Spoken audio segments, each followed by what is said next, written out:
Vance Ginn, right now, the chief White House budget office economist under President Trump, kind enough to join us now. Vance, always great having you.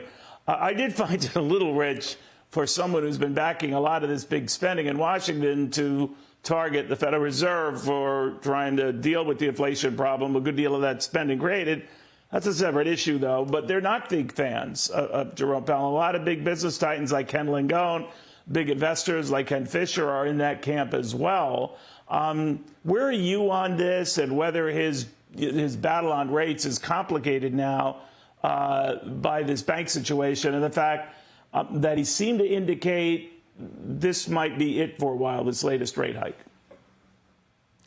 Well, Neil, it's a pleasure to be with you. And I mean, look, I think we're in agreement that Jerome Powell hasn't done a great job over the last couple of years. I would like to see them, raise interest rates even more yesterday, 50 basis points or something like that, and start pulling down on their balance sheet, because that's what's going out there, adding all this liquidity and manipulating the overall economy.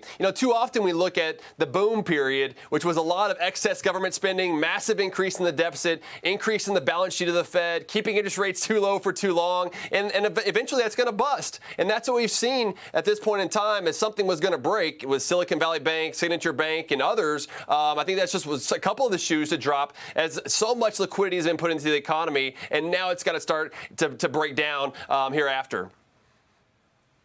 If the Federal Reserve has indicated that maybe because of the tenuous nature of the banking situation that this latest hike, maybe one more is it for a while, or that we're coming to the end of the cycle altogether, you could read into that, if you're worried about inflation still, that is a worrisome development. What do you think?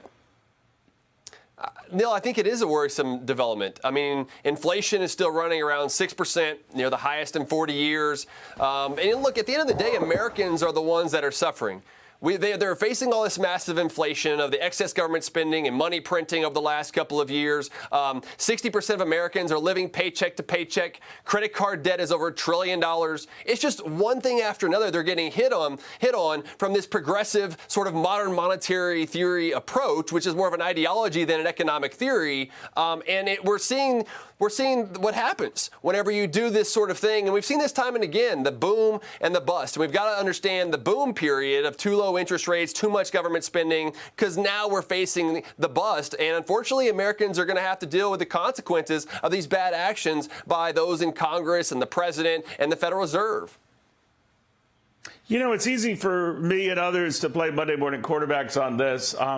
But there was a moment in the Trump presidency where Jerome Powell, earlier than his actions last year at this time, was looking to raise interest rates. And he got a lot of grief from a lot of people, including, if I remember, the president himself, who regretted, choosing him to run the Federal Reserve. Do you think in retrospect, and there's no wrong answer on this, Vance, but had the Fed chairman started and continued that process then, we wouldn't be in this kind of conundrum we're in now?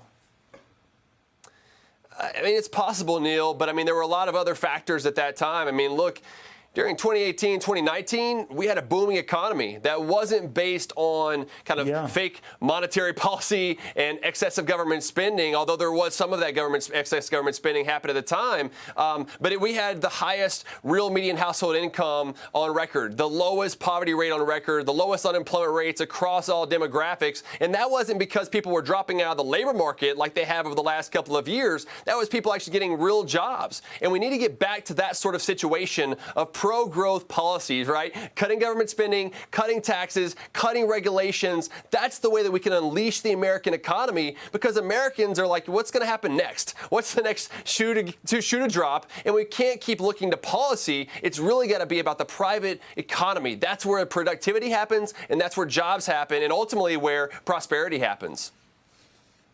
Got it. Vance, good having you again. Thank you very much. And that little trip back in history, that woulda, shoulda, coulda. We'll never know. We'll never know.